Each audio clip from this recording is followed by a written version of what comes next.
അസ്സലാമു അലൈക്കും വറഹ്മത്തുള്ളാഹി തആല വബറകാതുഹു. എടാ, സിനാൻ കൂട്ടുകാരനെ വിളിച്ചു. ആ എന്താടാ മോനെ ജസീലെ, ഞാൻ എത്ര കരുതി ഇവിടെ നിൽക്കും. എനിക്ക് എന്താടാ നിനക്ക് പ്രശ്നം? നിനക്ക് ഇവിടെ എന്തെങ്കിലും വല്ല ബുദ്ധിമുട്ടുണ്ടോ? പിന്നെന്താ നീ ഇങ്ങനെ പറയുന്നത്? എടാ, എത്രയെന്ന് കരുതി ഞാൻ നിൻ്റെ കൂടെ ഇങ്ങനെ ഈ വീട്ടിൽ ജീവിക്കുക? ഞാൻ പോട്ടടാ, ഇവിടെ നിന്നാൽ ശരിയാവില്ല. ഞാൻ ഗൾഫിലേക്ക് പോവാണ്. ഏകദേശം അക്കൗണ്ടിലുള്ള ക്യാഷൊക്കെ അതൊക്കെ പിന്നെ എൻ്റെ ഉപ്പയാണ് എന്നെ മോചിപ്പിച്ചത്. ഉപ്പാക്ക് തന്നെ കടമായിരിക്കും. അതൊക്കെ വീട്ടണമെങ്കിൽ ഞാനും ഹെൽപ്പ് ചെയ്യണമല്ലോ. 78 ലക്ഷം ഉപ്പ എങ്ങനെ ഒപ്പിച്ചു എനിക്കറിയുന്നില്ല. ഉപ്പാൻ്റെ അക്കൗണ്ട് ഉണ്ടെങ്കിലും അത്ര ഒരിക്കലും ഉണ്ടാവില്ല. എന്നോടൊന്നും പറഞ്ഞിട്ടില്ല, ഞാൻ ചോദിച്ചിട്ടുമില്ല, പറഞ്ഞിട്ടുമില്ല. ഞാൻ പോവാണടാ എൻ്റെ ജോലി സ്ഥലത്തേക്ക്, അല്ലാതെ ഇവിടെ എങ്ങനെ. എടാ സിനാനെ, അപ്പോൾ നിൻ്റെ പെണ്ണിൻ്റെ കാര്യം? എടാ, അവരെനിക്ക് തരില്ലല്ലോ എൻ്റെ പെണ്ണിനെ. അവർ പിടിച്ചു വെച്ചിക്കല്ലേ, ആരും തരില്ല. വീട്ടുകാരും സമ്മതിക്കില്ല, ഉമ്മ സമ്മതിക്കില്ല, അവളെ ആങ്ങളെ ഉമ്മയൊന്നും സമ്മതിക്കില്ല. എൻ്റെ കുട്ടീനെ എനിക്കൊരു തരൂല, അതെനിക്ക് ഉറപ്പുണ്ട്. എടാ, നീ ഇങ്ങനെ വിഷമിക്കല്ലേ. പെണ്ണുങ്ങൾ ദുനിയാവിൽ എത്രയുണ്ടടാ, നമുക്ക് വേറെ നോക്കിക്കൂടെ? ജസീലെ പ്ലീസ്, നീ അതിനെക്കുറിച്ച് എന്നോടൊരു വാക്ക് പറയരുത്. എനിക്കതിനൊട്ടും താല്പര്യമില്ല. എന്തിന്? ഒരിക്കലും ഇനിയൊരു വിവാഹം ഹേയ് ജസീലെ, എനിക്ക് വേണ്ടടാ. ഞാൻ അതിനെക്കുറിച്ച് ചിന്തിച്ചിട്ട് പോലുമില്ല. എനിക്കെൻ്റെ ജീവിതത്തിലൊരു പെണ്ണുണ്ടെങ്കിൽ അതെൻ്റെ മുഹ്സിന മാത്രമാണ്. ഇനി അവളെ എൻ്റെ കയ്യിൽ കിട്ടിയിട്ടില്ലെങ്കിലും അവരെനിക്ക് തന്നിട്ടില്ലെങ്കിലും ഇനിയൊരു പക്ഷേ ഞാൻ ഒരു കുറ്റവാളി അല്ലെങ്കിൽ ഒരു ഉപദ്രവകാരി, മോഷ്ടാവ് എന്നുള്ള പേരിൽ എല്ലാവരും എൻ്റെ മേലിൽ കുറ്റം ചുമത്തിയെങ്കിലും അവളും അത് വിശ്വസിച്ചെങ്കിലും എന്തൊക്കെ തെറ്റിയാലും അവൾ വേറെ വിവാഹം കഴിച്ച് പോയാലും ജസീലെ, എനിക്ക് എൻ്റെ മനസ്സിൽ എൻ്റെ മുഹ്സിന് മാത്രമായിരിക്കും. ഒരു പക്ഷേ അവളെന്നെ മറക്കുമായിരിക്കും. അവളെന്നെ മറന്ന് മറ്റൊരാളുടെ കൂടെ വിവാഹം കഴിഞ്ഞ് പോകുമായിരിക്കും. കാരണം കണ്ണകന്നാൽ കൽബകലം എന്നാണല്ലോ. അവൾ എൻ്റെ സോറി, ഞാൻ അവളുടെ കൽബിൽ നിന്ന് പതുക്കെ പതുക്കെ മാഞ്ഞു പോയിട്ടുണ്ടാവും. പക്ഷേ എനിക്ക് മറക്കാൻ കഴിയില്ലടാ. നീ എന്താണ് ഇങ്ങനെയൊക്കെ ചിന്തിക്കുന്നത്? നമുക്ക് വേറെ നോക്കിക്കൂടെ? നീ ഒരിക്കലും വിഷമിക്കല്ലേ. പെണ്ണുങ്ങൾക്കാണ് ഇവിടെ പഞ്ചം, ഇഷ്ടം പോലെ കിട്ടാനുണ്ട്. എടാ പ്ലീസ്, അതിനെക്കുറിച്ച് ഞാൻ ചിന്തിച്ചിട്ട് പോലില്ല. പിന്നെന്താ നിൻ്റെ ജീവിതത്തിൻ്റെ അർത്ഥം? നിനക്ക് വേണ്ടൊരു പെണ്ണ്. അല്ല ജസീലെ, ഞാൻ നിന്നോട് ചോദിക്കട്ടെ, എന്താ നിനക്കും ഇത് ബാധകമാണല്ലോ? നമ്മൾ തമ്മിൽ വലിയ മാറ്റമൊന്നുമില്ലല്ലോ. എൻ്റെ വിവാഹം എന്ന് വെച്ചാൽ 22ാമത്തെ വയസ്സിൽ, അതും ഉപ്പാൻ്റെ നിർബന്ധത്തിന്. അന്ന് ഉമ്മയായിരുന്നു തിരക്കൂട്ടിരുന്നത്. എനിക്ക് വീട്ടിൽ ആളില്ലാതെ പറ്റില്ല എന്നൊക്കെ പറഞ്ഞിട്ട് അങ്ങനെടാ വിവാഹം കഴിച്ചു. സത്യം പറഞ്ഞാൽ ഞാൻ എൻ്റെ പെണ്ണിൻ്റെ കൂടെ മര്യാദക്കൊന്നും ശരിക്കും ജീവിച്ചിട്ടില്ലടാ. ജീവിക്കാൻ സമ്മതിച്ചില്ല എന്ന് തന്നെ പറയാം. എന്തിനാ? നിക്കാഹ് കഴിച്ചു എന്നല്ലാതെ പേടിച്ചുകൊണ്ട് കുറച്ച് ദിവസം മാത്രം ജീവിച്ചു. ഇപ്പോഴും അങ്ങനെ തന്നെ. ആകെ കുറഞ്ഞ ദിവസം മാത്രം ഞങ്ങൾക്ക് കിട്ടിയിട്ടുള്ളടാ. കൊതി തീർന്നിട്ടില്ല ഓളുടെ കൂടെ ജീവിച്ചിട്ട്. എനിക്ക് കൊതി തീർന്നിട്ടില്ലടാ. ഓളുടെ മുഖം എൻ്റെ കണ്ണിലിങ്ങനെ തെളിയാണ്. എനിക്ക് അത്രയ്ക്കും ഇഷ്ടമാണ് അവളെ, എൻ്റെ മൊസ്സിയെ. സിനാൻ കണ്ണുനീർ തുടച്ചു. ജസീൽ അത് കണ്ടു. സാരല്ലടാ, നീ വിഷമിക്കല്ലേ. സാരല്ല, നിനക്ക് ഞാനില്ലേ, നീ വിഷമിക്കല്ലേ. എടാ, എനിക്ക് എൻ്റെ അക്കൗണ്ടിൽ ക്യാഷൊക്കെ തീർന്നു തുടങ്ങി. ഇനി ഒരു 30,000 രൂപ എനിക്ക് കൊടുക്കാനുണ്ട്. ആർക്കടാ 30,000? അതേടാ, എൻ്റെ വീട്ടിലേക്ക് മരുമകൾ എന്ന പേരിൽ ഞാനൊരു പെണ്ണിനെ കൊണ്ടുവന്നിരുന്നല്ലോ. അന്ന് ഗൾഫിൽ ജോലി ചെയ്തിരുന്ന ഒരു കുട്ടിയുള്ള, അതെ അവൾക്ക് എടാ കുറച്ച് ക്യാഷ് കൊടുക്കാണ്ട്. എത്രയാടാ? നിനക്ക് ബുദ്ധിമുട്ടാണെങ്കിൽ ഞാനത് കൊടുക്കുക, അതൊന്നും വിഷയമല്ല. എടാ, അത് കുറച്ചൊന്നല്ല, ഒരു പക്ഷേ ഇല്ലാത്തവർക്ക് അത് വലിയൊരു സംഖ്യയായിരിക്കും. എനിക്കന്ന് നല്ല സാലറി ഉള്ള സമയത്തൊക്കെ ഞാനത് വാഗ്ദാനം നൽകിയതായിരുന്നു. അതായത് അവൾക്ക് ഗൾഫിൽ നിന്ന് തന്നെ 25,000 രൂപയായിരുന്നു, 20-25 കിട്ടിയിരുന്നു എന്ന് പറഞ്ഞു. പിന്നെ ഇതിന് വേണ്ടിയിട്ട് അവളൊരു അഭിനയം കൂടി നടത്തുകയല്ലേ, ഉമ്മയുടെ സന്തോഷത്തിന് വേണ്ടിയിട്ടേ. ഉമ്മാക്ക് എങ്ങനെയൊക്കെ തന്നെയായാലും ഒരു മരുമകളെ കൂടി ഞാൻ കെട്ടണം, ഒരു പെണ്ണിനെ കൂടി കെട്ടണം എന്ന് ഉമ്മയുടെ നിർബന്ധമാണ്. ആ ഒരു നിർബന്ധത്തിന് വഴങ്ങിയിട്ട് ഞാൻ ഇങ്ങനെ ചെയ്യേണ്ടി വന്നു. അല്ലാതെ എന്ത് ചെയ്യാം? മറ്റത് ഉമ്മ നിൽക്കാൻ സമ്മതിക്കുന്നില്ലായിരുന്നു. പാവപ്പെട്ട പെണ്ണ്, അങ്ങനത്തെ പെണ്ണ്, ഇങ്ങനത്തെ പെണ്ണ് എന്നൊക്കെ പറഞ്ഞ് ഒരുപാട് എന്നെ ചീത്ത അറിയായിരുന്നു. എപ്പോഴും നിനക്ക് നല്ലൊരു തറവാട്ടിൽ നിന്ന് കെട്ടണ്ടേ, അപ്പോഴേക്കും ഒരു ഉപ്പാൻ്റെ അറബിച്ചി ഒരു പാവപ്പെട്ട വീട്ടിൽ നിന്ന് തറവാട്ടിൽ നിന്നൊക്കെ പറഞ്ഞിട്ട് അങ്ങനെ പ്രശ്നമായിരുന്നു. എന്തൊക്കെ ഭയങ്കര എന്താ വെച്ചാൽ ഭയങ്കര. ലാസ്റ്റ് ഒടുവിൽ ഞാൻ ഉമ്മാക്ക് വേണ്ടിയിട്ട് അങ്ങനെ ചെയ്യേണ്ടി വന്നു. എടാ എന്നിട്ട് എത്രയാണ് പറ. എടാ കുറച്ചൊന്നല്ല, 30,000 രൂപയാണ്. ഇല്ലാത്ത അവസ്ഥയിൽ എനിക്കത് വലിയൊരു സംഖ്യയായിരുന്നു. ലക്ഷങ്ങൾ സാലറി വാങ്ങുന്ന സമയത്ത് എനിക്കതൊരു സംഖ്യയല്ലായിരുന്നു. ഇപ്പോൾ എല്ലാം കയ്യിൽ നിന്ന് നഷ്ടപ്പെട്ടു പോയപ്പോൾ ഞാനാകെ 10-15 ദിവസത്തിന് വന്നതായിരുന്നു. എൻ്റെ പെണ്ണിനെ കൂട്ടിക്കൊണ്ടുപോകാൻ വന്നതായിരുന്നുടാ. പക്ഷേ എന്തൊക്കെയോ ആയിപ്പോയി. എന്താ ചെയ്യുക, അപ്പോഴത്തെ ആ ഒരു സിറ്റുവേഷന് കാര്യങ്ങൾ എല്ലാം കൂടി ആയപ്പോൾ എന്തൊക്കെയോ പറ്റിപ്പോയി. എന്ത് ചെയ്യാൻ, പെട്ടെന്നുള്ള പോക്കൊന്നും എനിക്ക് നടന്നില്ല. പിന്നെ എൻ്റെ ജോലി എനിക്ക് നഷ്ടപ്പെടും എന്ന് തോന്നി. കാരണം ഒരു 10 ദിവസത്തിന് ലീവിന് വന്നതല്ലേ ഞാൻ. ആ ഒരു 10 ദിവസത്തെ ഗ്യാപ്പിലേക്ക് എന്നെ കാണാതായപ്പോൾ അറബിനെ വിളിച്ചിരുന്നു. പക്ഷേ എനിക്ക് ഇവിടുന്ന് പോകാൻ പറ്റാത്ത സിറ്റുവേഷനായിരുന്നു. ഒരു പക്ഷേ ഞാൻ പോയിരുന്നെങ്കിൽ ഞാൻ കള്ളനല്ലേ, ഞാൻ സ്വർണം മോഷ്ടിച്ചതല്ലേ, ഭാര്യയെ കൊല്ലാൻ ശ്രമിച്ചവനല്ലേ എന്നുള്ള രീതിയിലൊക്കെ ഞാൻ വിദേശത്തേക്ക് മുങ്ങി എന്നുള്ള പേരിൽ എനിക്കെതിരെ നോട്ടീസ് ഇറക്കും. അത് ഉറപ്പുണ്ട്. പോകാൻ പറ്റില്ലല്ലോ. സത്യം പഠിച്ചവനല്ലേ അറിയുള്ളൂ. അതുകൊണ്ടൊക്കെ എടാ അങ്ങനെയൊക്കെ. എടാ അപ്പോൾ അതാ ലക്ഷങ്ങൾ സാലറി വാങ്ങിയിരുന്ന ഞാൻ, എൻ്റെ ജോലി. നിൻ്റെ ജോലി? അതേടാ നഷ്ടപ്പെട്ടു. അത് സാരമില്ലടാ, നീ പഠിച്ചതല്ലേ, നിനക്ക് എവിടെയും കിട്ടുമല്ലോ. എങ്കിലും എക്സ്പീരിയൻസ് ഒക്കെ വെച്ച് നോക്കുമ്പോൾ അത്. എടാ നീ വിഷമിക്കല്ലേ, ജോലി കിട്ടും. നാലൂടെ 3,900,000 എനിക്ക് സാലറി. അവിടെ സ്റ്റാർട്ടിങ് തന്നെ എനിക്ക് 2 കിട്ടിയിരുന്നു, പിന്നെ 3 അതുകൊണ്ട് തന്നെ ഞാൻ അവൾക്ക് വേണ്ടി 30,000 രൂപ തരാമെന്ന് പറഞ്ഞിട്ടാണ്. ആ പെണ്ണും തന്നെ ഗൾഫിൽ നിൽക്കാൻ പറ്റാത്ത സിറ്റുവേഷൻ. എൻ്റെ ഫ്രണ്ടായിരുന്നു എനിക്ക് അങ്ങനെ ഒന്ന് ചെയ്തത്. അപ്പോൾ കാണാൻ കുഴപ്പമില്ല, ഉമ്മാക്ക് ഇഷ്ടപ്പെടും ചെയ്യും, തൽക്കാലം അവിടെ നിന്നോട്ടെ, ചെറിയ ജോലികളൊക്കെ ചെയ്തോട്ടെ, സാലറി ഞാൻ കൊടുക്കാം, അങ്ങനെ ഉറപ്പിച്ചതായിരുന്നുടാ. ഇപ്പോൾ നോക്കടാ, എൻ്റെ അക്കൗണ്ടൊക്കെ കാലി. എത്ര പെട്ടെന്നാണ് ഓരോ ആവശ്യത്തിന് ഓരോ ചിലവുകൾ. അങ്ങനെ ഇനിയിപ്പോൾ ഉപ്പാക്ക് 78 ലക്ഷം എൻ്റെ ഉപ്പാക്ക് ചിലവായത്. അതൊക്കെ ഞാൻ വീട്ടിൽ കൊടുക്കണം. കാരണം ഒരിക്കലും ഞാനാണ് സ്വർണം എടുത്തത് എന്നല്ല അവർ പറയുന്നത്. എന്താ റബ്ബേ ചെയ്യുക, ഈ ദുനിയാവ് ഇത്രക്കും വഞ്ചനയുടെ ഒരു ദുനിയാവാണെന്ന് ഞാൻ ഒരിക്കലും ഇത്രയൊന്നും വിചാരിച്ചിട്ടില്ല. ഇവിടെ കളവിന് മാത്രമേ, കളവും വഞ്ചനയും അത് വിജയിക്കും.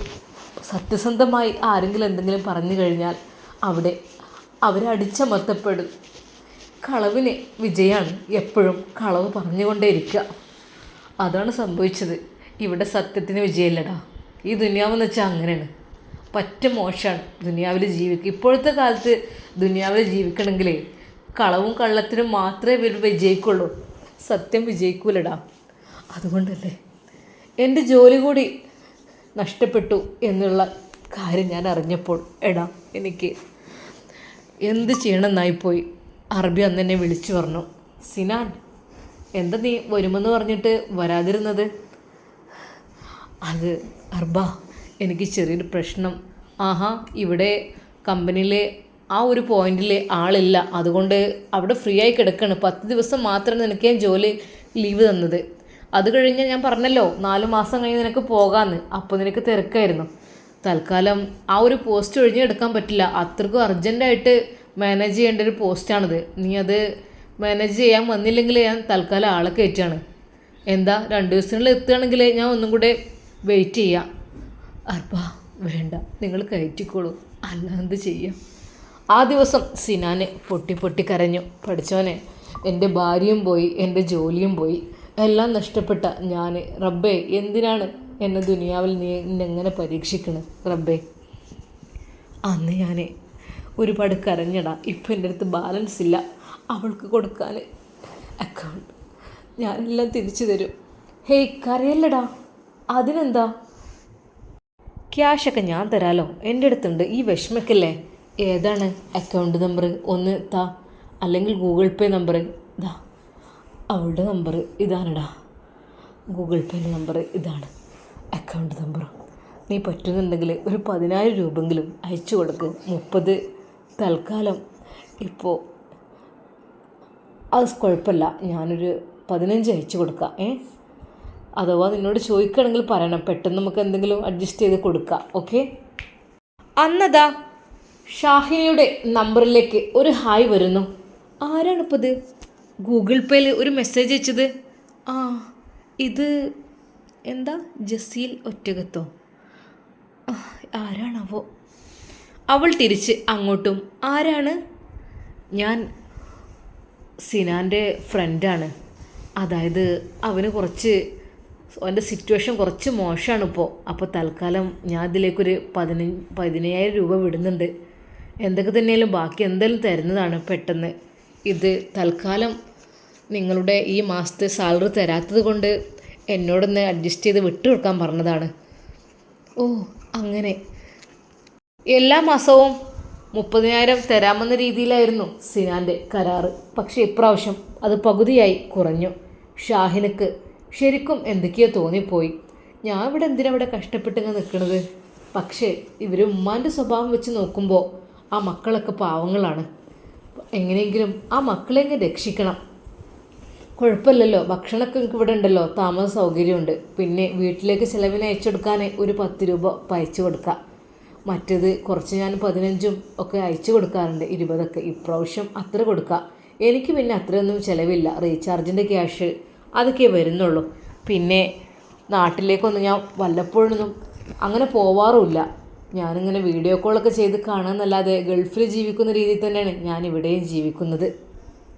എൻ്റെ നാട്ടുകാർക്ക് പലർക്കും അറിയില്ല ഞാൻ നാട്ടിൽ തന്നെയാണുള്ളത്. അവരെല്ലാവരും വിചാരം ഞാൻ ഗൾഫിൽ തന്നെയാണെന്നാണ്. അവൾ തൻ്റെ ഭർത്താവിനെ കുറിച്ച് ഓർത്തു. ഒരു കുഞ്ഞുണ്ട്, ആയപ്പോൾ തന്നെ അദ്ദേഹം പോയി. അതുകൊണ്ട് എനിക്ക് ഇങ്ങനെ അധ്വാനിച്ച് ജീവിക്കേണ്ടി വന്നു. അല്ലെങ്കിലൊക്കെ ഒരു ഭർത്താവിൻ്റെ കീഴിൽ ഒരു പെണ്ണ് ജീവിക്കുക എന്ന് പറയുമ്പോൾ അവർക്ക് ഏറ്റവും സുഖവും സന്തോഷവും സമാധാനവും അതുതന്നെയാണ്. എന്ത് ചെയ്യാം, എനിക്കതിനുള്ള ഭാഗ്യമില്ലാതായിപ്പോയി. എൻ്റെ കുഞ്ഞിനെയും എൻ്റെ ഉമ്മാനൊക്കെ സംരക്ഷിക്കൽ എൻ്റെ ഡ്യൂട്ടിയല്ലേ. അതുകൊണ്ട് തന്നെ അല്പം റിസ്ക് എടുത്താലും വേണ്ടില്ല. പക്ഷേ ഈ പ്രാവശ്യത്തെ സാലറി 15,000 ആയതുകൊണ്ട് തന്നെ അവൾക്ക് ചെറിയൊരു ടെൻഷൻ ഉണ്ടായിരുന്നു. കാരണം മോൻ്റെ ചിലവ്, ഉമ്മയുടെ ചിലവ്, കറണ്ട് ബില്ല്, വെള്ളത്തിൻ്റെത്, ഗ്യാസ് എല്ലാം കൂടെയൊക്കെ നോക്കുമ്പോൾ അത് ഒരു പക്ഷേ അത് എത്തിക്കിട്ടാൻ പ്രയാസമായിരിക്കും. സാരല്ല, പറയാം. പെട്ടെന്ന് അടുത്ത മെസ്സേജ് വരുന്നു. ഷാഹിന ഒന്നും പറഞ്ഞില്ല, റീപ്ലൈ ഒന്നും. സോറി, നോ താങ്ക്സ്, കുഴപ്പമില്ല, അത് സാരല്ല, ഇപ്പോഴത്തെ സിറ്റുവേഷൻ അങ്ങനെ ആയതുകൊണ്ടല്ലേ, കുഴപ്പമില്ല. എന്നോട് അന്ന് പറഞ്ഞ ഇതുവരെയായിട്ട് എനിക്കുള്ളത് കറക്റ്റ് തന്നിട്ടുണ്ട്. പക്ഷെ ഇപ്പോഴല്ലേ, അത് കുഴപ്പമില്ല. സിനാൻ എവിടെ? അവളുടെ ആ ഒരു മെസ്സേജ് കണ്ടപ്പോൾ അവൻ പറഞ്ഞു, ഞാൻ ജസീൽ, അവൻ്റെ കൂട്ടുകാരനാണ്. അവനിപ്പോൾ എൻ്റെ കൂടെയാണ് ജീവിക്കുന്നത്. അവൻ്റെ സിറ്റുവേഷനും കാര്യങ്ങളൊക്കെ ഇപ്പോൾ എല്ലാവർക്കും അറിയാലോ. അതുകൊണ്ട് തന്നെ അവന് കുറച്ച് ബുദ്ധിമുട്ടാണ്. അതാണ് ക്യാഷ് കംപ്ലീറ്റ് ആയിട്ട് അയച്ചു തരാതിരുന്നത്. അപ്പോൾ ഇൻഷാ അല്ലാ എങ്ങനെയെങ്കിലൊക്കെ കംപ്ലീറ്റ് ആക്കി തരാട്ടോ. നിങ്ങൾക്ക് പ്രയാസമാണെങ്കിൽ പറയണം. തൽക്കാലം നിങ്ങൾ ഫാമിലി ആയിട്ട് നിൽക്കുകയാണെന്നോ, ചെറിയ കുഞ്ഞുണ്ടെന്നൊക്കെ പറഞ്ഞു കേട്ടു. സത്യം പറഞ്ഞാൽ അതൊരു ബുദ്ധിമുട്ട് തന്നെയാണ്. കാരണം ഒരു ഭർത്താവില്ലാത്ത സ്ഥിതിക്ക്. അതുകൊണ്ടാണ് നിങ്ങൾക്ക് എന്തുണ്ടെങ്കിലും പറയണം കേട്ടോ. ക്യാഷിൻ്റെ കാര്യം അത് ഞാൻ ശരിയാക്കി തരാം. തൽക്കാലം അവൻ്റെ കയ്യിൽ ഇപ്പോൾ ഒന്നും ഇല്ലാത്തൊരു സിറ്റുവേഷൻ ആയതുകൊണ്ടാണ്. ജസീൽ കാര്യങ്ങളെല്ലാം പറഞ്ഞു. അത് സാരമില്ല, അത് ഇൻഷാ അല്ലാ അതൊക്കെ റെഡി ആവുമല്ലോ. അതിപ്പോൾ ഇതുവരെ കുഴപ്പമില്ലാതെ എനിക്ക് തന്നിരുന്നു, ഇപ്പോഴല്ലേ, അത് സാരമില്ല. അവളും നല്ല രീതിയിൽ പറഞ്ഞു. ജസീലിന് അപ്പോഴാണ് സമാധാനമായത്. ആ കുട്ടി പാവാണ് കേട്ടോ, അവൾ കുഴപ്പമില്ല, അങ്ങനത്തെ സിറ്റുവേഷനല്ലേ, അങ്ങനെയാണ് പറഞ്ഞത്. എന്നാലും എനിക്ക് വല്ലാത്തൊരു വേദന. കാരണം ഞാൻ അങ്ങനെയൊക്കെ വാക്ക് കൊടുത്ത്, പക്ഷെ ഇത്രക്കും വലിയൊരു പെടുന്ന ഞാൻ ഒരിക്കലും വിചാരിച്ചില്ലല്ലോ. എന്താ ചെയ്യുക, ഞാനിപ്പോൾ എനിക്ക് സത്യം പറഞ്ഞാൽ പുറത്തിറങ്ങി നടക്കാൻ പറ്റാത്ത സിറ്റുവേഷനാണ്. കാരണം ഞാൻ എന്തൊക്കെയോ തെറ്റിൻ്റെ പേരിലാണ് എത്ര ഡയമണ്ടും ഗോൾഡൊക്കെ ആയിട്ട് എത്രയോ 78 ലക്ഷം രൂപയുടെ ആഭരണങ്ങളൊക്കെ മോഷ്ടിച്ച വ്യക്തി, അത് വിറ്റ് പുട്ടടിച്ചു, എന്തൊക്കെയാണ് എൻ്റെ പേരിലുണ്ടാക്കിയത്. ഭാര്യയെ കൊല്ലാൻ വേണ്ടി ശ്രമിച്ചു, കുഞ്ഞിനെ നശിപ്പിച്ചു. അങ്ങനെ എത്രയെത്രടാ, അതൊന്നും ഒരിക്കലും ആർക്കും തെളിയിക്കപ്പെടാൻ കഴിയും തോന്നുന്നില്ല. നീ അതിനെക്കുറിച്ചൊന്നും ഇപ്പോൾ ചിന്തിക്കല്ലേ. എടാ വൈകാതെ ഞാൻ പോവാണ്. ഗൾഫിൽ എന്തെങ്കിലുമൊക്കെ ജോലി കിട്ടുമല്ലോ, എനിക്കറിയാം. നിനക്ക് ഇങ്ങനെ കിട്ടാതിരിക്കും, നീ പഠിച്ചതൊക്കെ അല്ലേടാ. അത് കരുതി കിട്ടുന്നില്ല. അതിന് സർട്ടിഫിക്കറ്റ് കാര്യങ്ങൾ അതൊക്കെ കയ്യിലുണ്ടെങ്കിൽ തന്നെ കിട്ടുള്ളൂ. അല്ലാതെ ഒരിക്കലും അതൊക്കെ നമ്മൾ പഠിച്ചെന്ന് വിചാരിച്ചിട്ട് അതൊക്കെ വീട്ടിലല്ലേ, അതിനെക്കുറിച്ചൊന്നും. അടാ അങ്ങനെയുണ്ടല്ലേ, അത് നിൻ്റെ അവളോട് പറഞ്ഞ് എടുത്തു തരൂലേ? ഷാഹിനയോട് പറഞ്ഞാൽ എടുത്ത് തരായൊന്നും ഉണ്ടാവില്ല. പക്ഷേ അവളെൻ്റെ റൂമിലേക്കൊക്കെ പോകുന്നുണ്ടോ എന്തോ ആവോ. അവൾ ഇപ്പോൾ ഉള്ളത് ഞാൻ ആദ്യം കിടന്ന റൂമിലായിരുന്നു, അവിടെയാണ് അവളുടെ സീറ്റ്. ഇനിയിപ്പോൾ ഉമ്മയുടെ സ്വഭാവം കൊണ്ട് എന്തെങ്കിലും മാറ്റിക്കണോ എന്തോ അറിയില്ല. കാര്യങ്ങൾ അങ്ങനെയൊക്കെ ചോദിച്ചു കഴിഞ്ഞാൽ നോക്കട്ടെ. പക്ഷേ എടാ, ഇവിടുന്ന് ഞാൻ പോകുമ്പോഴേക്കും എനിക്ക് എൻ്റെ പെണ്ണിനെ നഷ്ടമാവുമെന്ന് എനിക്ക് ഉറപ്പാണ്. അവൾക്ക് വേറെ കല്യാണമല്ല ആലോചിക്കും. എൻ്റെ മുഹ്സിന് സമ്മതിക്കോ അറിയില്ല. കുറേ കഴിയുമ്പോൾ എല്ലാം മറക്കുമായിരിക്കില്ലേ. എടാ ജസീലേ, എനിക്കതിന് കഴിയില്ല കേട്ടോ. എനിക്കെൻ്റെ ജീവിതത്തിലേക്ക് മറ്റൊരു പെണ്ണ് വരിക എന്നുള്ള കാര്യം എനിക്ക് ആലോചിക്കാൻ കൂടി കഴിയുന്നില്ല. അവൾ ജീവിച്ചോട്ടെ, അവൾ ചെറുപ്പമല്ലേ. അപ്പോൾ നീയോ? നീയും ചെറുപ്പമാണല്ലോ. നിനക്ക് എത്ര വയസ്സ്? 22 വയസ്സിലല്ലേ കല്യാണം കഴിഞ്ഞത്? എത്ര വർഷം ജീവിച്ചത്? 1.5 വർഷം അല്ലേ? അല്ല, അവൾ കല്യാണം കഴിച്ചോട്ടെ, കുഴപ്പമില്ല. പക്ഷേ എനിക്കതിന് കഴിയില്ലടാ. ഞാൻ ഒറ്റപ്പെട്ട് ജീവിക്കും, ആർക്കോ വേണ്ടി, എന്തിനോ വേണ്ടി. പക്ഷേ എനിക്ക് കുറച്ച് കടങ്ങൾ വീട്ടി കൊടുക്കാനുണ്ട്, അതൊക്കെ എനിക്ക് വീട്ടണം. അതുപോലെ ഷാഹിനക്ക് വാക്ക് കൊടുത്ത ആ ഒരു ക്യാഷ് അവൾക്ക് എല്ലാ മാസത്തിലും എത്തിച്ചു കൊടുക്കണം. അതൊക്കെ എൻ്റെ ബാധ്യതയാണ്. അതൊക്കെ ഞാൻ കൊടുത്ത വാക്കാണ്. അതൊന്നും തെറ്റിക്കാൻ സിനാൻ നിൽക്കൂല. നോക്കിക്കോ, ഇൻഷാ അല്ലാ. എന്തൊക്കെ തന്നെയാലും അവിടെ അറബി വീട്ടിൽ പാത്രം കഴുകുകയാണെങ്കിലും ഞാൻ ജീവിച്ചിട്ട് ഞാൻ പണമുണ്ടാക്കിയിട്ട് എൻ്റെ ഉപ്പയുടെ കടം വീട്ടണം. അതുപോലെ തന്നെ അവൾക്കുള്ളത് അയച്ചു കൊടുക്കണം. അതുമാത്രമല്ല എൻ്റെ മുഹ്സിക്കുള്ളതും. എടാ, മുഹ്സിനാക്കുള്ളത് അപ്പോൾ അയച്ചു കൊടുക്കൽ എങ്ങനെ? അതൊക്കെ എങ്ങനെയെങ്കിലൊക്കെ എത്തിക്കണം. അവളെൻ്റെ ഭാര്യയാണ്, അവൾക്ക് ഞാൻ ചിലവിനൊടുക്കൽ എൻ്റെ ബാധ്യതയാണ്. അവരൊക്കെ പിടിച്ച് പറിക്കാൻ ശ്രമിച്ചാലും അവൾക്കുള്ളത് ഞാൻ കൊടുത്തിരിക്കും, അതുറപ്പായിട്ടും. അതിനിപ്പോൾ ഒരു പക്ഷേ അവൾ എന്നെ വേണ്ടെന്ന് പറഞ്ഞ് ഉപേക്ഷിച്ച് പോയാലും അവൾക്കുള്ള ഞാൻ നൽകും. അങ്ങനെ ഈ 3 കാര്യങ്ങൾ എനിക്ക് വീട്ടുവാനുണ്ട്. അതിന് ലക്ഷങ്ങൾ വേണ്ടി വരും. എൻ്റെ ഉപ്പാക്കുള്ള 78 ലക്ഷം അതൊക്കെ എനിക്ക് ഉണ്ടാക്കണടാ. അറബി വീട്ടിൽ ക്ലീൻ ചെയ്ത് തുടച്ച് വൃത്തിയാക്കി വണ്ടി കഴുകി പാത്രം കഴുകി എങ്ങനെയൊക്കെ തന്നെയായാലും വേണ്ടില്ല, പൊരി വെയിലത്തായാലും പണിയെടുത്ത് ഞാനതുണ്ടാക്കും. സിനാൻ്റെ വാക്കുകൾ ഉറച്ചതായിരുന്നു. ജസീൽ പറയുന്നു, എടാ നിൻ്റെ മനസ്സ് പോലെ തന്നെ നിൻ്റെ കാര്യങ്ങളൊക്കെ എല്ലാം എളുപ്പമാട്ടെ. എടാ ഗൾഫിലേക്ക് പോവാന്നൊക്കെ പറയാൻ എനിക്ക് ഉഷാറാണ്. പക്ഷേ എൻ്റെ പെണ്ണ് എന്നിൽ നിന്ന് ഇനിയും അകന്നു പോകുകയാണല്ലോ എന്നാലോചിക്കുമ്പോൾ, എടാ ഇനി അതിനെക്കുറിച്ച് നീ ആലോചിക്കണ്ട. അവൾ അവളുടെ ഇഷ്ടത്തിന് അങ്ങനെ ജീവിച്ചോട്ടെ. ജസീലെ, നിനക്കത് പറയാൻ എളുപ്പമായിരിക്കും, പക്ഷേ എൻ്റെ ഹൃദയം പറിച്ചെടുക്കുന്ന വേദനയാണ് എനിക്ക് അവളില്ലാതിരുന്നാൽ. എടാ അപ്പോൾ ഡൈവേഴ്സിൻ്റെ വക്കത്തെത്തി എന്നൊക്കെ പറഞ്ഞു കേട്ടിട്ട്, ഡൈവേഴ്സൊക്കെ ഇപ്പോൾ ആവും അങ്ങനെയാണെങ്കിൽ. അങ്ങനെയാണെങ്കിൽ പിന്നെ നീ അതിനെക്കുറിച്ച് ചിന്തിക്കരുത് കേട്ടോ ഒരിക്കലും. അത് ചിന്തിക്കാതിരിക്കാൻ കഴിയില്ലടാ. അപ്പോൾ ഡൈവേഴ്സ് ആയാലും ചിന്തിക്കുമോ? എനിക്ക് മറക്കാൻ കഴിയില്ല അവളെ. എനിക്ക് അവളെ തന്നെ വേണം.